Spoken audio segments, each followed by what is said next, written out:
Buenas tardes a todos y bienvenidos al seminario online Cáncer de Próstata, la visión del urólogo, organizado con motivo del Día Mundial del Cáncer de Próstata.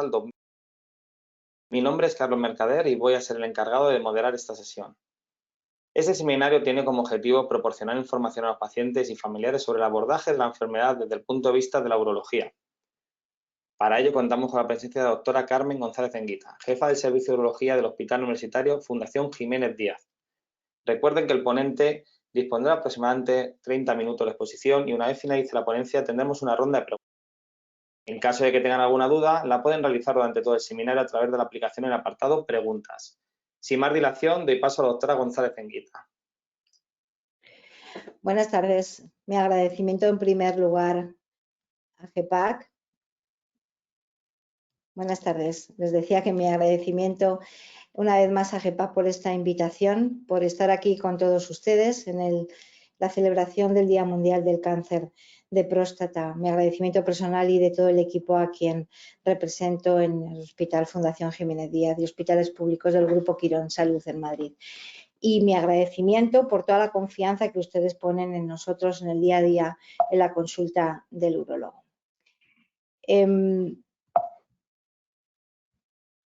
Tengo que pasar, eso es. Hablar de cáncer de próstata para un urólogo es hablar de problemas que acontecen en un momento de la vida, pero hablar, y a mí me han pedido que dé la visión del urólogo, pero hablar de cáncer de próstata para los hombres es hablar de una situación que les va a producir muchas inquietudes por muchas circunstancias que yo voy a intentar de colocar en el momento preciso.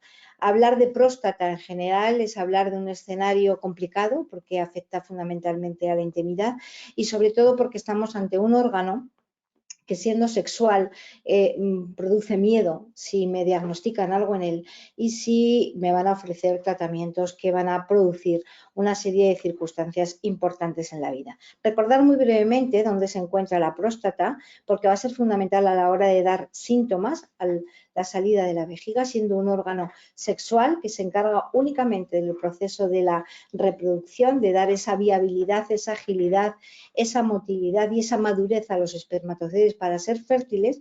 Por el sitio donde se encuentra alojado al final, a la salida de la vejiga, va a producir síntomas miccionales y esto es lo que va a identificar el paciente cuando empieza a tener problemas relacionados. Hablar de próstata es hablar de masculinidad en mayúsculas. Ellos van a pensar siempre que tienen una enfermedad importante cuando hay multitud de procesos benignos que están en relación con su problema prostático. Pero, por lo tanto, en general, estamos hablando de lo más íntimo del paciente. Tendremos que cuidar mucho a la hora de tener esta visión. El urólogo creo que la tiene, porque estamos hablando de inseguridad, estamos hablando de incomodidad, estamos hablando de pérdida de la autoestima, tanto si me lo diagnostican como en los procesos que voy a tener después como consecuencia. Estoy hablando de procesos de incontinencia urinaria, de sexualidad, por lo tanto estoy hablando de lo más íntimo, de ansiedad, de estrés, de depresión, de distorsión de la imagen corporal según las cirugías a las que me vaya a someter, que me van a alterar mi vida cotidiana, mi vida social, mi vida laboral y, cómo no, mi vida personal y mi vida íntima. Por lo tanto, la visión del urólogo tiene que ser una visión de tratarlo con cautela y con sensibilidad, porque estamos ante el capítulo más íntimo de la vida de estas personas, de estos hombres, y debemos abordar este momento de estos problemas que pueden acontecer en el hombre, por otra parte, con normalidad, con naturalidad, con tacto y sin tabúes, para permitir que hable, para permitir que nos cuente lo que le está pasando y evitar esos desequilibrios que pueden haber en algún momento produciendo esa inestabilidad y esa incomodidad. Fíjense, este árbol que parece que está floreciendo algo, ¿no? En el momento último de la vida o en la segunda parte de la vida de los hombres empiezan a florecer una serie de problemas que todos tienen que ver con la urología, que todos tienen que ver con problemas miccionales como es la vejiga hiperactiva, pero, cómo no, con problemas sexuales, tanto de la libido, la disfunción eréctil, la eyaculación, el orgasmo, la disfunción sexual en general, trastornos con la testosterona y, cómo no, con la próstata, tanto procesos benignos como el cáncer de próstata. Sin olvidar que en este momento también acontecen enfermedades generales que a tener muy en cuenta, como la hipertensión, la enfermedad cardiovascular, el síndrome metabólico, temas óseos, musculares, trastornos cognitivos y la disfunción eréctil. Pues parece mentira que en este momento en el que acontecen muchos problemas, también el cáncer de próstata. Y antes de dar la visión que yo tengo sobre el cáncer de próstata, unas cifras. Es el cáncer más frecuente en los hombres, o prácticamente el más frecuente. Estos son unos datos de la Asociación Española contra el Cáncer del año pasado, del año 21, en el que números totales de cáncer al año aparecieron 35.127. En la gráfica podemos ver cómo hay unas provincias, unas comunidades con más o menos afección, pero sobre todo cómo es a partir de una edad, a partir de los 65, cuando es más frecuente, y a medida que vamos avanzando en edad, todavía es más frecuente la aparición de este tumor. Luego, la mirada del urólogo, la visión del urólogo tiene que ser mucho más amplia que solamente en el cáncer, aunque hoy estemos celebrando y acordándonos del cáncer de próstata. Debe de cuidar esa longevidad saludable, porque va a ser en el otoño de la vida cuando va a acontecer esta circunstancia, al final, en los últimos años de la vida. Y la buena noticia, y son los datos de la misma Asociación Española contra el Cáncer del año pasado, del 21, nos dicen que a pesar de ser el más frecuente, no es el más mortal. De las cifras que dábamos anteriormente, solo 5.986 van a ser personas fallecidas. Y si lo comparamos, por ejemplo, con un cáncer que es menos frecuente, como es el de pulmón, que se dieron 29.600 casos en el año 21, se murieron 22.000 frente a estos 5.986 que fueron de cáncer de próstata. Esta sería la imagen de la geografía a nivel mundial, y siendo lo más oscuro, el verde oscuro, los sitios donde más se va a producir por incidencia, podemos decir que el cáncer de próstata se va a dar en 1 de cada 6 varones. Como decíamos, se da en la segunda etapa de la vida, es decir, por encima de los 65 años, la mayoría de ellos. Por lo tanto, avanzada nuestra vida. 2 de cada 3 casos por encima de 65 años. Que en muchas situaciones va a haber una historia familiar, muchas veces cercana, que habrá que investigar. Mi padre, mis hermanos, mis tíos han padecido cáncer de próstata. Esto hay que contarlo y hay que explorarlo en la consulta, porque va a ser relevante. Porque hoy en día estamos ya empezando a identificar factores genéticos que puedan estar influyendo, sobre todo los BRCA1 y los BRCA2. Hoy sabemos que es más frecuente en ciertas razas, como la raza negra. Sabemos, cómo está pintado en el mapa, donde hay zonas donde es más frecuente: en el norte de Europa, en Australia, en Nueva Zelanda, en el norte de América o en las islas del Caribe suelen ser los más frecuentes, y sin embargo en los países asiáticos es menos frecuente. Nos hemos preguntado, o los científicos se han preguntado, por qué es menos frecuente. No se sabe, pero quizá factores ambientales y quizá dietéticos, aunque no haya una explicación muy clara, están en ellos relacionados. Sabemos el papel muy importante de la testosterona en diferentes procesos, tanto en su producción como en los procesos de curación. Y sabemos que el adenocarcinoma maxilar es el más frecuente de todos los cánceres. La buena noticia es que hoy en día el 90%, cuando se identifican, están localizados. ¿Qué quiero con esto decir? Que los hemos diagnosticado tempranamente. Y al identificarlos tempranamente, quiere decir que podemos ofrecer tratamientos con intención curativa y con pacientes que van a verse exentos de esta enfermedad con un buen tratamiento adecuado en el momento concreto. Solamente un 10% se localizarán de forma avanzada y solamente un 5 o un 7% se localizan en enfermedad metastásica. No es un cáncer que se pueda prevenir, es decir, no puedo yo hoy decir que haciendo esto, tomándome esto o cambiando de estilo de vida en ciertas circunstancias, voy a prevenir el cáncer de próstata. No existe ninguna medida radical de prevención. Pero lo esencial, sí que es cierto, es que el diagnóstico temprano, cuando lo diagnosticamos precozmente, vamos a poder identificarlo de manera localizada, cuando los tratamientos van a tener muchísimo más éxito.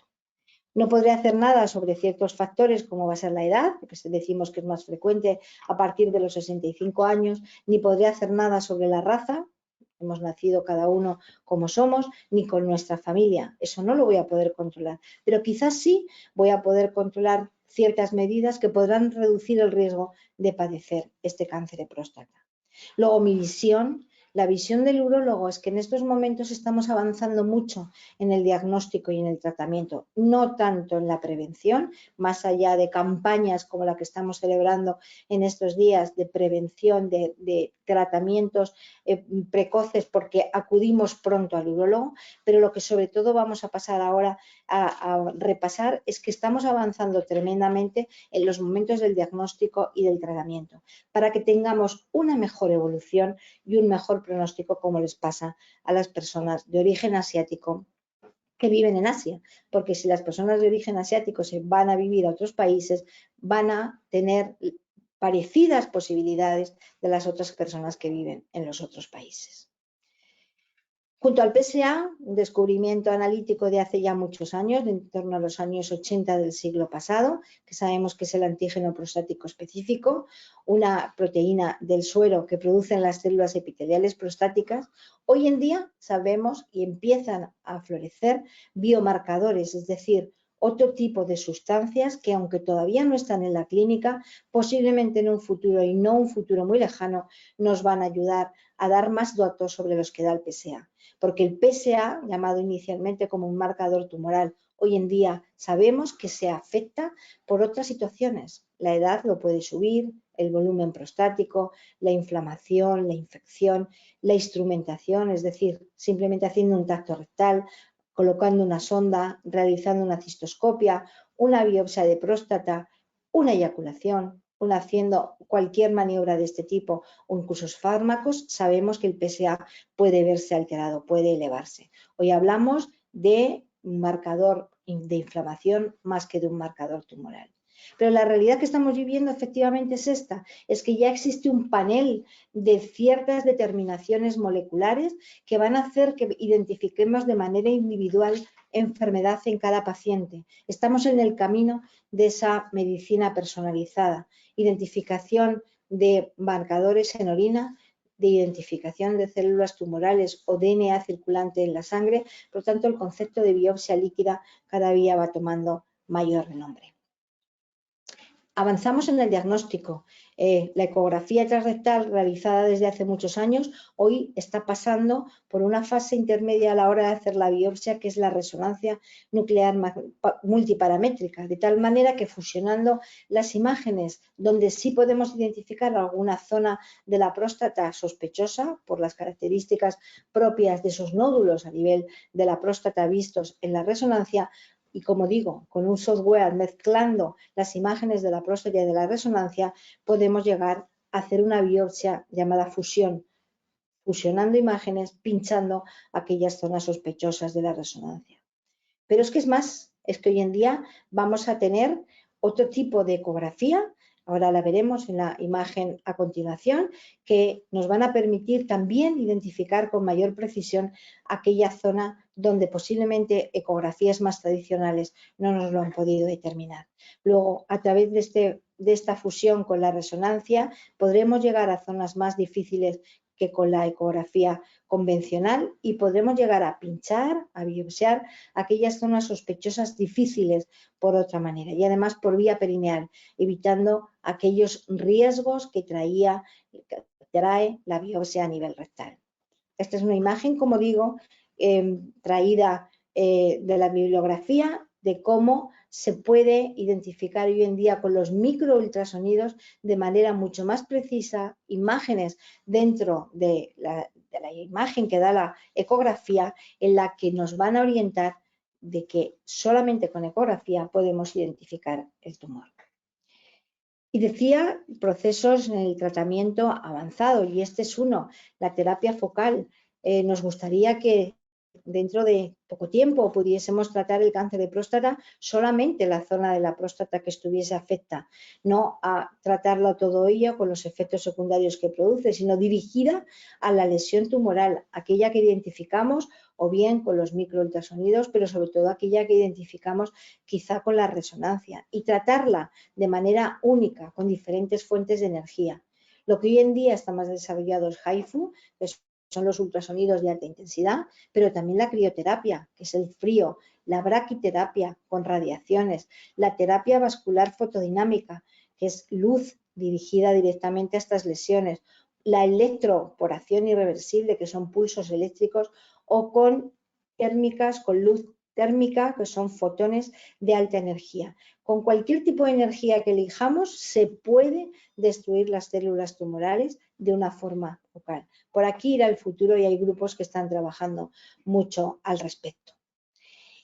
Y lo que también hemos avanzado muchísimo es realizar cirugías que tengan menos invasividad, que se desarrollen con mayor destreza quirúrgica y que por lo tanto provoquen menos efectos secundarios. De la laparoscopia convencional pasamos a la laparoscopia dirigida por robot. La prostatectomía radical laparoscópica robótica hoy en día es la joya de la corona quirúrgica en el que desearíamos que todos los pacientes cumpliesen criterios para poder realizarse mediante robot su prostatectomía radical. Como digo, ofrece menos invasividad, mayor destreza quirúrgica y menos efectos secundarios. Pero es que en la visión del urólogo, y aquí me entro ya en los efectos después de haber sido el paciente sometido a un tratamiento radical, está de la mano, o sea, el urólogo tiene en su poder la posibilidad de solucionar aquellas circunstancias que provocan efectos secundarios ciertos tratamientos, sobre todo la prostatectomía radical. O la radioterapia externa con intención radical. Cuando el paciente se aleja de que ha tenido un cáncer, se le olvida o intenta olvidarse, han pasado meses, al año aproximadamente, se restablece su anatomía si ha sido operado, cuando ha pasado por ejercicios de rehabilitación del suelo pélvico, cuando se mejora aquella situación de inestabilidad uretral o de contracciones inhibidas a nivel de la vejiga, y que el paciente sigue siendo incontinente en algunos casos, se habla de un 5 o un 7% al cabo de 12 meses, el urólogo tiene en su mano soluciones que el paciente demanda. No voy a entrar porque este es otro capítulo que daría para otra charla, pero aquí les presento como un muestrario de los diferentes elementos de dispositivos que podemos colocar en torno a la uretra masculina para controlar y para hacer que ese paciente que sigue mojando después de 12 meses sea continente. Y de la misma manera, los problemas de disfunción eréctil. De la mano del urólogo ayudaremos al paciente cuando pasado un tiempo o ya desde el principio empieza a tener sus relaciones sexuales con fármacos, como sería la primera línea. Tenemos diferentes tipos de fármacos para que tengan y mejoren esa erección que inicialmente puede ser que sea difícil conseguirlo. Y esto va a depender de la edad del paciente y de la situación funcional de sus erecciones antes de la cirugía. Tendremos dispositivos de vacío, podremos aplicar ondas de choque o anillos constrictivos del pene en la primera línea. En la segunda línea podemos inyectar fármacos vasoactivos directamente sobre los cuerpos cavernosos o a nivel intrauretral para tener una tercera línea en aquellos pacientes que no respondan a este tipo de tratamientos, que sería la colocación de una prótesis de pene. De nuevo, como me ha ocurrido al presentarles los temas de incontinencia, aquí les presento la disponibilidad, la variabilidad de elementos que tenemos para ayudar al paciente a solucionar aquellas situaciones de disfunción eréctil consecuente de los tratamientos a los que han sido sometidos. ¿Y qué pasa cuando el cáncer avanza o cuando deja de responder a los tratamientos iniciales, cuando tenemos sospechas de que alguna célula se ha escapado y se convierte en localmente avanzado o se va más allá a distancia? Pues de nuevo una gran revolución en este momento. La visión del urólogo es que la testosterona, que es la clave de todo lo que está pasando, se está viendo potenciada su acción en diferentes espectros a nivel de la próstata venida por otras nuevas moléculas que han lanzado al mercado ya diferentes ensayos clínicos a lo largo de los últimos años. Esta gráfica es conocida por todas las personas, por todos los profesionales que nos dedicamos al cáncer de próstata, cómo se ha alargado la enfermedad, cómo hemos cronificado la enfermedad a lo largo de los años y cómo han ido apareciendo en el mercado y por lo tanto en la posibilidad de atender al paciente diferentes terapias para este momento de la enfermedad en el que el paciente requiere vivir más y vivir en mejores condiciones. Desde 1941, cuando se identificó que estos cánceres responden a hormonas, han pasado diferentes etapas y hoy si nos encontramos en el año 20, en el año 2020 con las nuevas moléculas, este es el escenario que tenemos ahora y en el que empezamos a tratar de manera muy importante incluso pacientes con alteraciones genéticas. Diferentes ensayos clínicos han demostrado que se puede reducir el riesgo de muerte hasta un 38%, incluso en pacientes de alto riesgo, y se ha incrementado la mediana de la supervivencia desde los 32 hasta los 50 meses en estos momentos de la vida. Luego, la visión del urólogo, mi visión sobre todo, es que tendremos que identificar aquel tratamiento que sea más adecuado para cada paciente, aquel que encaje en todas las situaciones de cáncer de próstata, porque no habrá una enfermedad única de cáncer de próstata. Tendremos que saber identificar exactamente en qué situación estamos. Aquel que encaje para cada paciente y además a la vez, como estos zapatos que les presento, es decir, a la vez curo y hago que no tenga efectos secundarios o sean los mínimos posibles, que sean del estilo de cada persona, porque no todos los hombres van a requerir la misma forma de ser atendidos y además que encajen a la perfección, sin rozaduras, es decir, que me provoquen ningún daño o que me provoquen los menos efectos secundarios posibles, pensando siempre y buscando siempre en la experiencia del paciente y en la satisfacción del paciente. Estamos en el futuro de una medicina personalizada, de precisión, en el que el cáncer de próstata ya no es una enfermedad única, sino una variedad de patologías muy diferentes. Aquel enfoque de talla única para todos igual tiene que pasar poco a poco de una manera progresiva, poniendo apellidos a la enfermedad, poniendo etiquetas, pudiendo identificar individualidades en cada persona con el fin de tener una terapia dirigida, identificando aquellas terapias dirigidas a la diana de cada paciente. Y sobre todo, teniendo esa medicina con otra mirada. La visión del urólogo tiene que ser una visión amplia, una visión que afecte a la enfermedad oncológica, pero a la enfermedad funcional que se deriva de los tratamientos que dirigimos o de los procesos que va apareciendo en el paciente a lo largo de su vida. Y una medicina amplia en el que acompañemos al paciente a lo largo de todo este recorrido, desde el momento del diagnóstico, de la prevención, si fuese posible, del estilo de vida, del diagnóstico y de los diferentes tratamientos que le estamos ofreciendo.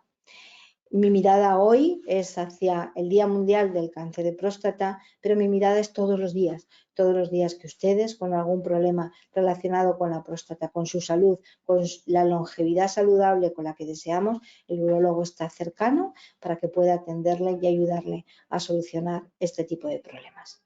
Muchas gracias a ustedes, a todos, por la atención recibida. Muchas gracias.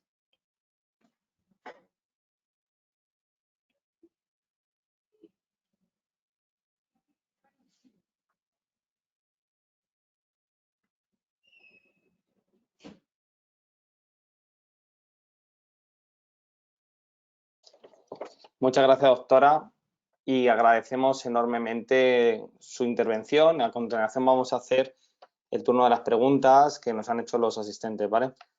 Tenemos un par de ellas, parece. Nos indican, dice, ¿cuánto tiempo tendré incontinencia de mi cirugía? Esa es una.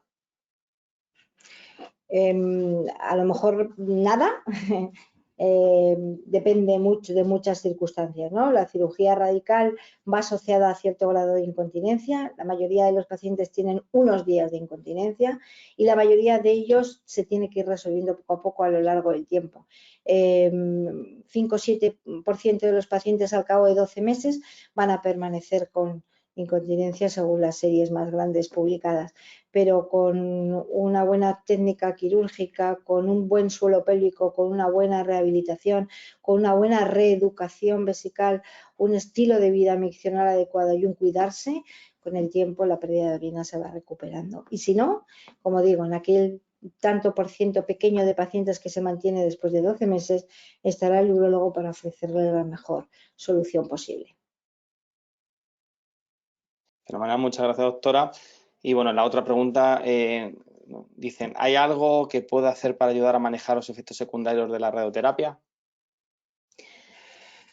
Estaría un poco en la misma línea que acabo de decir. La radioterapia produce efectos secundarios, sí que los produce a largo plazo, más tarde que el paciente vive cuando vive una cirugía. Posiblemente un especialista de oncología radioterápica lo podría contestar con mayor detalle, pero lo que puede hacer uno es, un mismo paciente es lo mismo, tener una buena dinámica miccional con una buena educación vesical, una micción controlada, pautada, cada 2 horas aproximadamente, tener una ingesta abundante de líquidos, tener un hábito de vida saludable en su conjunto, estar en contacto con el oncólogo radioterápico, pero también con el urólogo en cualquier circunstancia que aparezca, pues sangrado en la orina o dificultad miccional por falta de fortaleza vesical o disminución en cuanto al calibre del chorro. Es decir,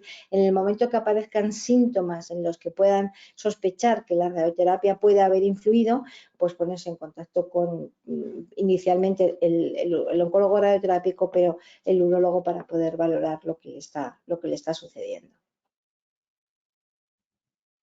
Muy bien, fenomenal. Bueno, pues aquí finaliza el seminario Cáncer de Próstata, la visión del urólogo. Agradecemos una vez más a la doctora González Enguita su colaboración, totalmente altruista, y a los participantes su asistencia e interés. Esperamos que les haya gustado y resultado interesante. Si quieren volver a ver el seminario recomendado a algún amigo, lo encontrarán guardado en el canal de YouTube de GEPAC y en la web que hemos realizado con motivo del Día Mundial del Cáncer de Próstata. Muchas gracias a todos. Muchas gracias.